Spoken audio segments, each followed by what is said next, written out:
Hello guys and welcome to my new video, and today we're going to be talking about all of the healers in the War Within. I've tested every single one and I want to give you my opinions. I want to help you in your journey in terms of deciding what healer to main in the next expansion. Now keep in mind, big disclaimer before I do any of these videos, I'm trying out different builds, I'm checking out what people are using in the War Within beta. Anything can and will change. I'm trying out different builds in Mythic Plus. I mainly focused on testing Mythic Plus because the raid testing, there hasn't been a whole lot of raid testing so far, so a lot of this video will focus on that 5-man content. I will also talk about some of my favorite healers so far in the War Within beta that can absolutely change as time goes on because there's changes every single week. And lastly, it takes me forever to make these videos because I'm just bad, and if you enjoy this type of content, like and subscribe because it just allows me to make more videos like this. So let's go and get started. And firstly, let's start off with Mistweaver Monk, and honestly I've had a lot of fun with Monk in the War Within beta. I've played a lot of it. I played a lot of it in Mythic Plus. There has been quite a few changes in terms of abilities being changed into spell procs or just removal of certain talents. As an example of this, they changed Zen Pulse from an active ability to something more like a spell proc. They're doing something similar in terms of Chi Wave. They're trying to declutter some of the elements of Mistweaver Monk. Let me know how you feel about that. They also removed things like Essence Font and Clouded Focus, and we'll talk about Mythic Plus and raid builds a little bit, but right now we talk about some of the hero talents, and you have Conduit of the Celestial and Master of Harmony. I definitely found Conduit of the Celestial to be a little bit more engaging because it does have an additional ability or cooldown, 1.5 minute cooldown in terms of Celestial Conduit, and you also have kind of like spell procky talents like Strength of the Black Ox, where it's going to empower your next Enveloping Mist that's going to reduce the cast time and also apply shields to 5 allies. I would look for this talent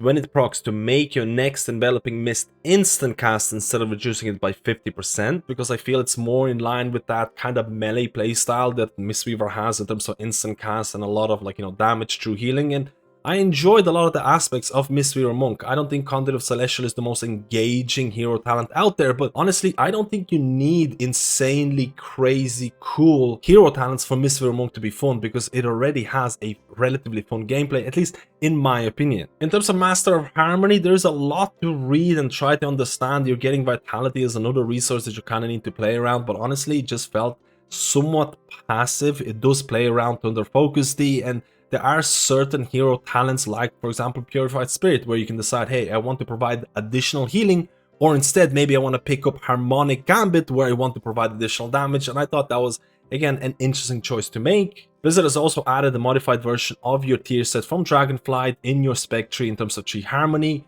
and my experience while playing Mythic Plus in terms of that melee playstyle, healing through damage, I really enjoyed Mistweaver Monk. I'm not sure what the gameplay is going to be looking like in raids. I've seen a bunch of different builds out there, and I know there's Mistweaver Monks who are watching this right now and they're like really enjoying melee gameplay in Mythic Plus, little bit scared about how the gameplay is going to look like in raids, because in Dragonflight the gameplay in raids was completely different to your gameplay in Mythic Plus, because it was a lot more caster based in raids and a lot more melee based in Mythic Plus. I'm not sure what's going to happen in the War Within because I've seen a bunch of different raid builds emerging, but you have to keep in mind that Clouded Focus is no longer a thing, and we'll see how that's going to impact the raid builds in the future. I also want to touch on the subject of utility. Now, as a Mistweaver Monk, your paralysis, you can talent into paralysis removing enrage effects, which is honestly pretty nice, but you also have to keep in mind that Mistweaver Monk do not have Close to Heart or Generous Pour available to them anymore. Most of the people might not even be aware of these talents because they don't show up on your meters, but if you're someone who keeps a close eye in terms of performance utility,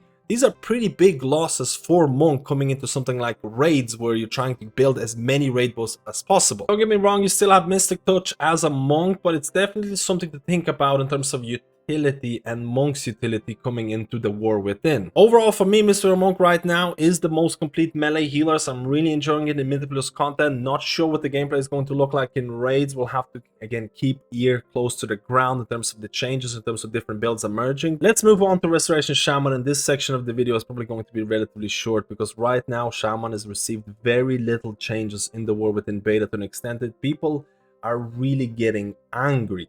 So in terms of class or spell changes, there isn't a whole lot to talk about, but you do have 2 new hero talents in terms of Totemic and Farseer. Now, based on my testing, I definitely had more fun with Totemic, and I'll talk about why, but overall what Totemic is going to do It's basically removing healing rain from your bars. You no longer will ever have to hardcast healing rain. Instead, you're going to get Surging Totem, which is going to cast healing rain for you. You're also gonna get buffs when you use it, but overall I was pleasantly surprised about how much more fun I had as a Resto Shaman when I didn't have to hardcast healing rain. Such a simple change actually provided with a substantial quality of life to my gameplay. Now keep in mind, I'm not really happy about how the relocation of healing rain works in terms of Surging Totem, in terms of getting value out of acid rain and things like that. I think that could be fixed and iterated more, and I'm hoping that's going to happen in the next couple of weeks. But I also enjoyed certain hero talents like Lively Totems, where certain totems are going to shoot out chain heals, which is honestly just feels really fun. It's nothing new, it's basically something that you had in Shadowlands and it's being reworked into the War Within.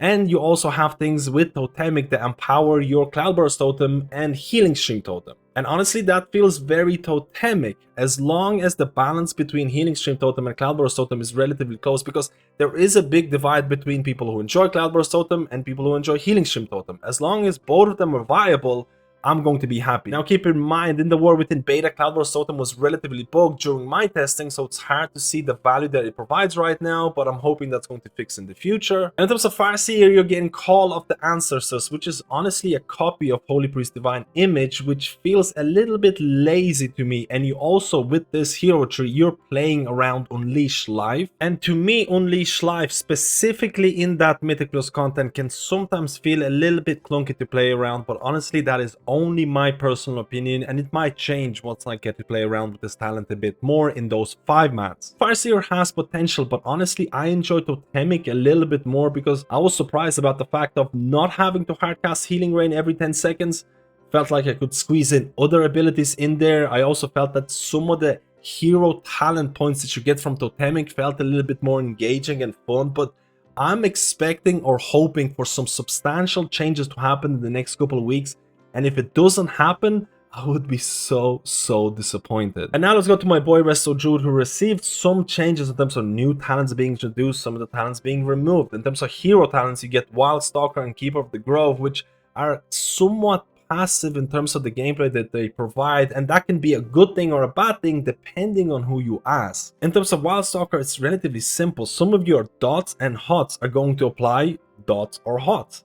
And again, that's the pure simplicity of it. It's important to remember that you are able to, as a Resto Druid, going into kitty form, you're able to proc the DPS portion of it, which means that with Wildstalker, you can get some decent DPS numbers, at least based on my early testing. And with Keeper of the Grove, you are aligned more on your Grove Guardians. And I honestly can see what Blizzard is trying to do here. With Wildstalker, you're possibly getting more or bigger DPS numbers. With Keeper of the Grove, you're possibly getting more reliable HPS numbers because it is less RNG than Wildstalker, but honestly, all of this can change based on tuning. In terms of some of the new talents, again, Call of the Elder Druid, which is going to give you 10 seconds of Heart the Wild every 1 minute. And then if you pick something like a Dream of Scenarios, you're able to heal through damage, which is an interesting new concept that's appearing or being copied from other healers to Resto Druid.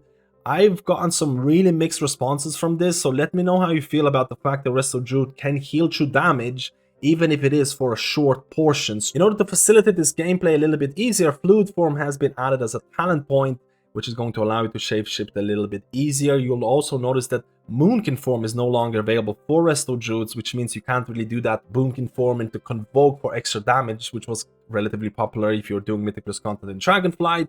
You also notice that Adaptive Swarm is no longer here. You'll notice that Flourish is on the same choice node as Photosynthesis. For me, this is somewhat of a clear indication that Blizzard is trying to reduce the maintenance that you have to do as a Resto Druid, especially in something like Mythic Plus content. But it's definitely worth noting that my healing breakdown in these Mythic Plus dungeons was very different from what I would see in Dragonflight, because in Dragonflight you had a tier set that would immensely buff your Grove Guardians. So your Grove Guardian contribution in Mythic Plus dungeons in Dragonflight would be borderline absurd. In the War Within, it's looking a little bit different. And given the fact that Druid has been playing with Grove Guardians for a little while now, how do you feel about Grove Guardians and where do you want this spell to go in the future? In terms of some of my concerns, they did rework Druid class tree, and I still think it has some glaring issues that need to be addressed.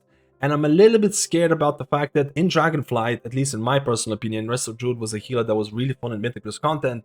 but it wasn't all that fun in raids. And I'm a little bit scared about this trend continuing in the War Within, because I'm not sold on some of the changes that have been added to Resto Druid to make them more interesting in raid situations. That is specifically my personal opinion, because I really love Resto Druid in Mythic Plus, where you're kitty weaving, shapeshifting, adding damage, bleeds, hots, all of those things.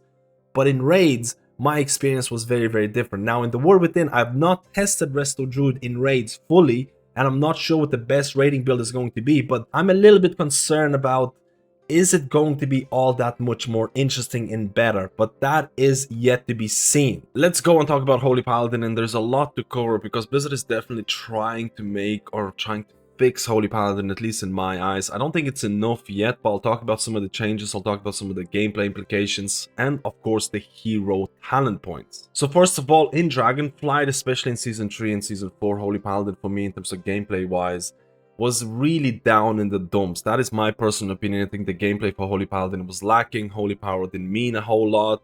A lot of your buttons didn't do it just kind of was a mess. In the War Within, Blizzard is trying to fix that, and you can see this in terms of, hey, they're buffing your Holy Power spenders, therefore making Holy Power more usable, which is honestly one of the big issues that you had in Dragonflight. This is also evident if you look at the tier set bonuses you're getting in the War Within, in terms of the 4-set bonus, where Holy Shock is going to give you a stacking buff to your Holy Power spenders like Word of Glory or Light of Dawn. They are also buffing Holy Shock values. They're buffing them every week. I'm not sure what Holy Shock is going to look like in the future, because honestly, every single week there has been some substantial changes being made to how Holy Paladin might play. They also looked at some of the button bloat issues, and again, this is not enough, but this is a start. They changed Divine Favor into being a more passive talent that is proc by using Parry of Fate or Holy Prism. Again, it's not enough. A lot of people were talking about Hand of Divinity, maybe possibly merging with Tears and things like that. But the button bloat, I think it's on their radar. But what is happening with some of your hard casting abilities like Holy Light? Infusion of Light has been changed substantially to now buff Holy Light. And now if you run talents like Inflorescence, if you get Infusion of Light proc, your Holy Light healing is going to be increased by 150%. This is a substantial increase on top of the fact that they lowered or reduced the cast time of Holy Light.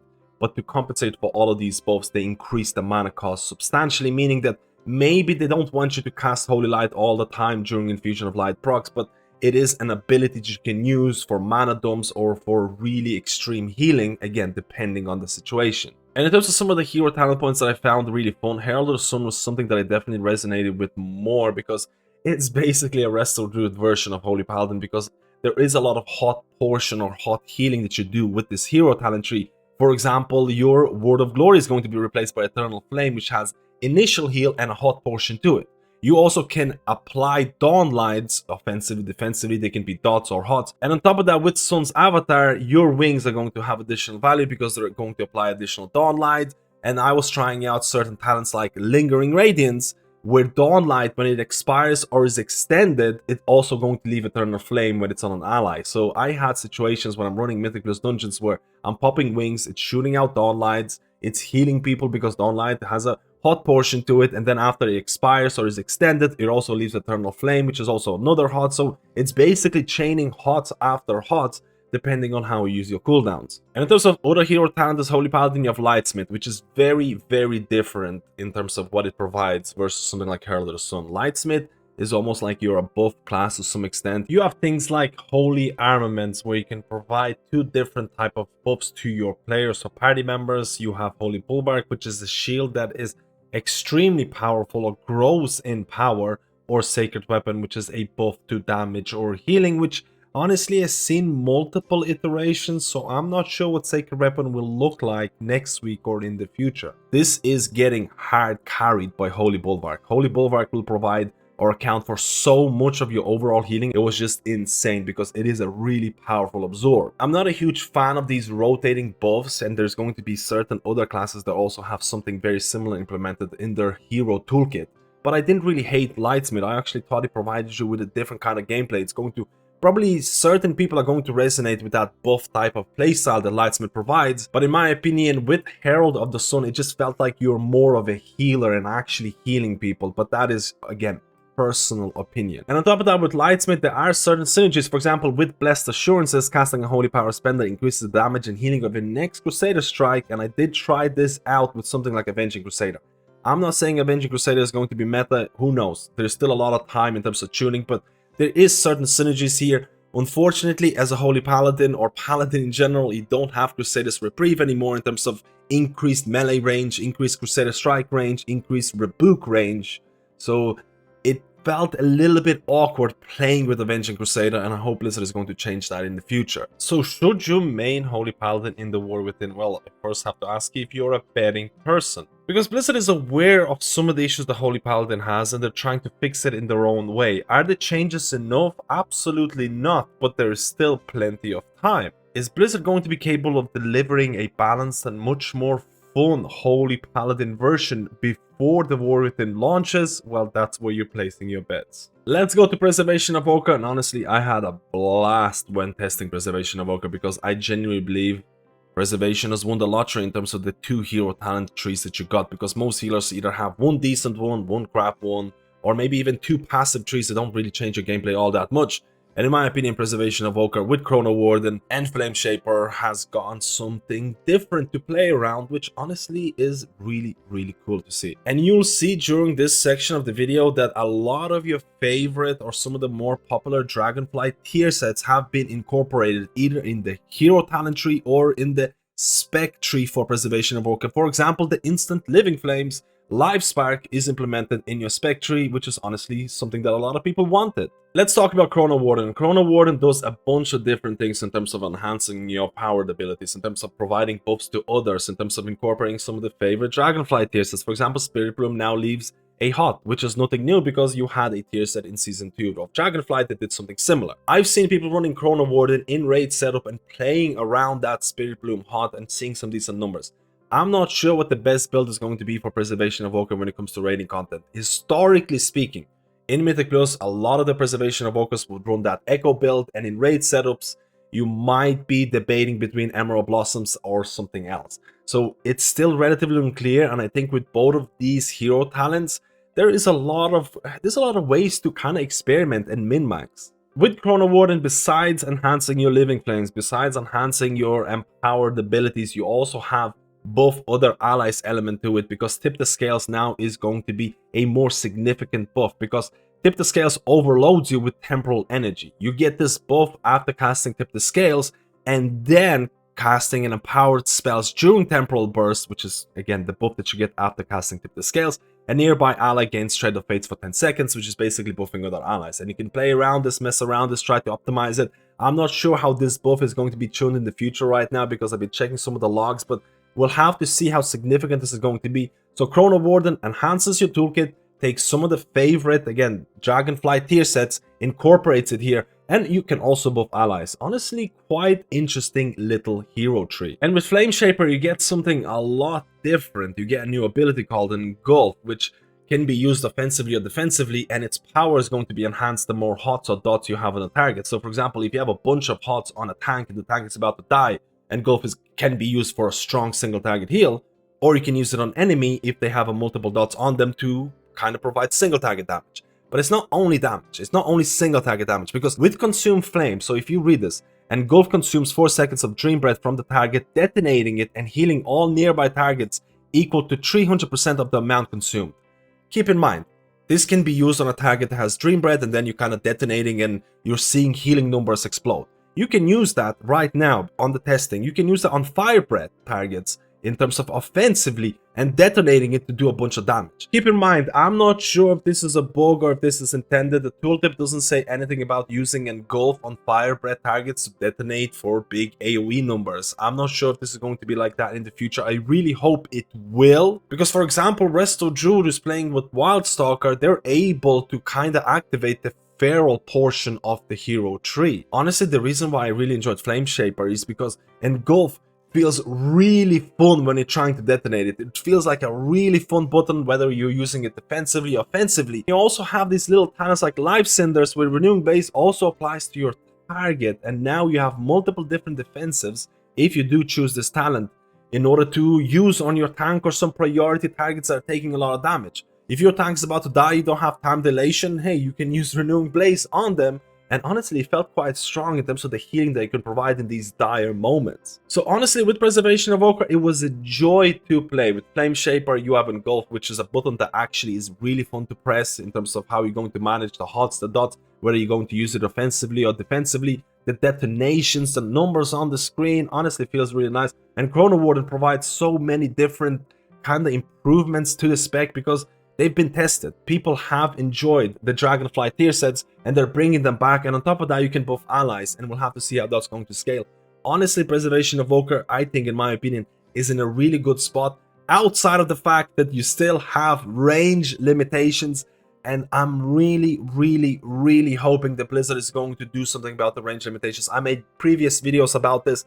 If they remove the range limitations for Preservation Evoker, in my opinion, this will be one of the most fun healers out there. And now let's talk about Holy Priest. In terms of the class changes and things that are happening in the world within, there isn't a whole lot, and that is partly due to the fact that in Dragonflight, or at the end of Dragonflight, Holy Priest did receive a little rework. Now, in terms of the hero talents that you have, there is a little bit difference between Holy Priest and Discipline Priest, and we'll talk about that. But you have Oracle. Oracle is going to be available for Holy Priest and Discipline Priest, but your Holy Priest specific hero talent tree is going to be Archon, and for Discipline Priest is going to be Void Weaver, and we'll talk about that in the Discipline Priest section. Let's go and start off with Oracle. I talked about the fact that with Discipline Priest and Holy Priest, you're getting Oracle and you're sharing this kind of hero talent tree node, but a lot of the talents are going to be a little bit different. For example, in Holy Priest, there's more emphasis on Prayer of Mending. For Discipline Priest, some of those talents that enhance Prayer of Mending for Holy Priest are going to change into Power Word Shield. So that is important to kind of differentiate. But we're talking about Holy Priest and we're talking about Oracle. With Oracle, you're getting Premonition, which are basically rotating buffs that you can track, or you will need to track, and you need to make weak auras. And again, I'm not fully sold on this, but I did enjoy things like Premonition of Insight, which gives you CDO for the next 3 abilities, because once I get Premonition of Insight, I was able to spam Prayer of Mending, because you have to remember, for Holy Priest, Prayer of Mending with Oracle is buffed. There's a couple of nodes that enhance it. So I was able to spam Prayer of Mending, apply shields through Prayer of Mending, and that was relatively fun. But overall, I'm not sure how many people out there would be like, hey, I would really love to have a similar ability like Blessing of Summer from Holy Paladins incorporated into my hero tree. I'm not even sure if Holy Paladins like Blessing of Summer themselves. And this is something like Blessing of Summer in terms of rotating cooldowns or in terms of rotating buffs. And it can be sometimes a little finicky or a little annoying to manage. I'm not really excited about Oracle for Holy Priest or Discipline Priest. I think this still needs some kind of iteration to make it a little bit more interesting. But now Archon, on the other hand, was simple yet effective. I probably enjoy this more because, again, it is more simple. It doesn't require a whole lot of management. It doesn't have these... With Oracle, you can have these awkward moments in terms of trying to pick the right buffs at the right time, so waiting for this. With Archon, it's very easy. It's all built around Halo, and Halo, thematically speaking, visually speaking, was actually really fun to play around. But it's important to remember that gameplay-wise, it is not the most engaging thing out there. I just really like some of the thematics that are being applied from Halo. With Archon, you're basically pressing Halo, it's just going outwards from you, coming back to you. It's also generating Surge of Light procs, which then basically mean you can do healing on the move to some extent. And honestly, simple yet effective is probably the best way I can describe Archon. So Holy Priest in the War Within isn't getting some groundbreaking changes. It's getting, in my opinion, an Archon, a simple yet effective hero build or hero talent tree. In terms of Oracle, I still think that needs work both for Holy Priest and Discipline Priest to make it more fun, but we'll have to see. Maybe some people are going to gravitate towards that rotating buff gameplay. I have to say that I did miss out on the old Holy Priest tier set when you look at Dragonflight in terms of Season 3 and Season 4, in terms of banking up on your Holy Word spells, and I kind of missed that in terms of adding extra interaction, adding extra oomph to your Holy Word spells, and I honestly didn't think that I was going to miss that tier set, but based on my Mythic Plus gameplay, I did kind of wanted a little bit extra. If you enjoy Holy Priest and Dragonflight, you most likely will enjoy your Holy Priest in the War Within. It is a relatively easy healer to pick up at the start. It does have a skill ceiling like every single healer out there. You need to put in the time if you want to master it.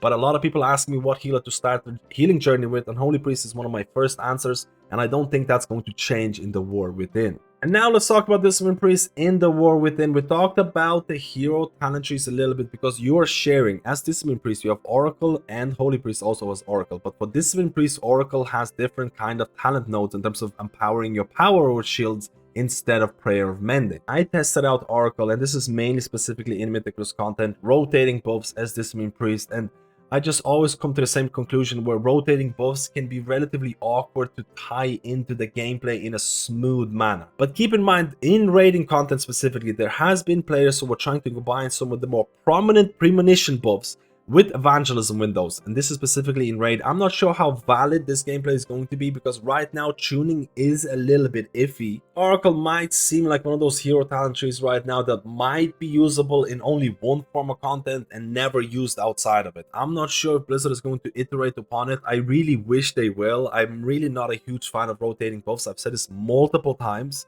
and I hope they're going to change a couple of things about this. But honestly, let me know how you feel about Oracle and rotating buffs. And now let's talk about Discipline Priest Void Weaver hero talent tree. And there's a smile on my face because thematically speaking, this is it. This is the pinnacle of what a hero talent tree should do in terms of changing your animations for any characters out there, because it actually changes the way your smite works or looks. In terms of Void Blast, the animations are insane. It's all built around Mind Blast in terms of creating or tears open an entropic rift. There's a lot of animations or additional animations, and honestly, it just looks fantastic. Now, tuning wise, it's a little bit of a mess right now. There's quite a few bugs out there, and I think a lot of people might feel in similar way that I do, that a lot of your power as Discipline Priest running Void Weaver is coming from your Void Blast, which is basically your smite that changes during your rift. Void Blast feels very powerful to an extent that it kind of overshadows certain other abilities, and depending on which kind of points you play. So you have Void Empowerment and you have Darkening Horizon, which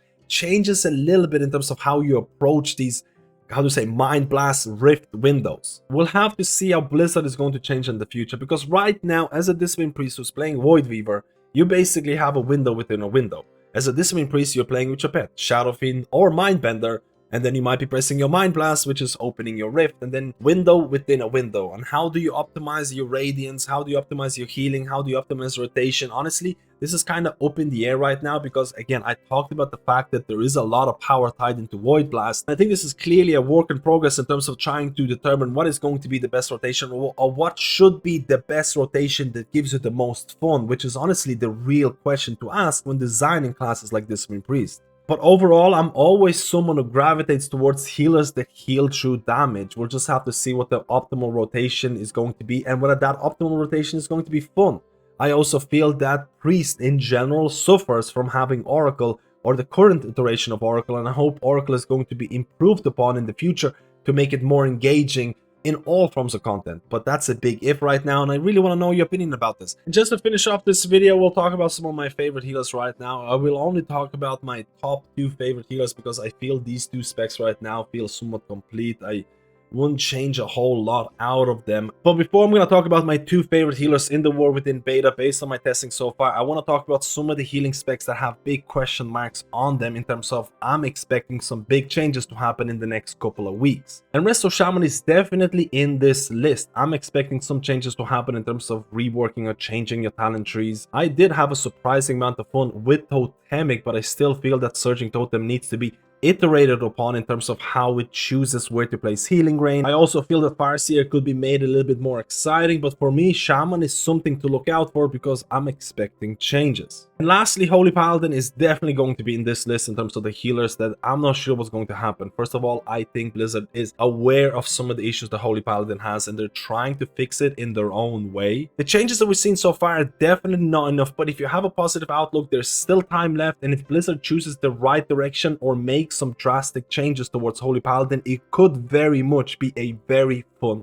healer. But these are big ifs right now, and therefore I'm not placing Holy Paladin or Restoration Shaman in my top 2 favorite healer list right now, purely because I'm expecting more changes, and this list is going to change in the future. But overall, my favorite healers right now, if you're someone who's looking to play a melee healer, honestly, Mistweaver Monk has to be the most complete melee healer right now.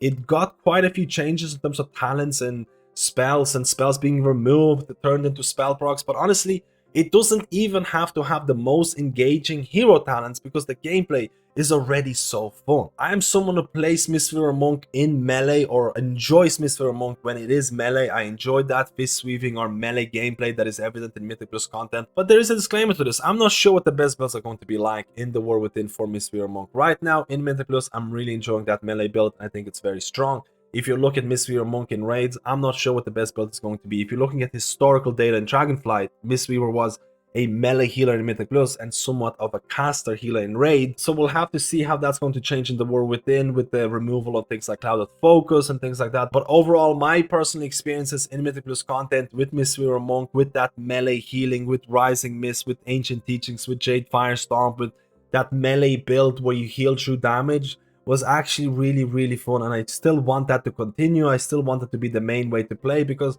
I genuinely believe it's one of those complete healers. You're getting additional spell procs, you're getting some of the buttons removed that you didn't use before, and I just think overall, in terms of melee healer, it is a complete package right now. And in terms of other more ranged healers that I really enjoyed, Preservation Evoker is right up there. I really enjoyed Chrono Warden, I really enjoyed Flame Shaper. They provide you with different kind of options. They include some of the most popular or really enjoyed Dragonfly tier sets.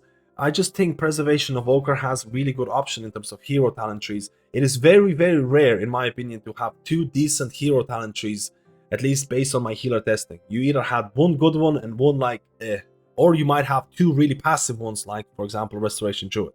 So Preservation Evoker has been a blast to play with.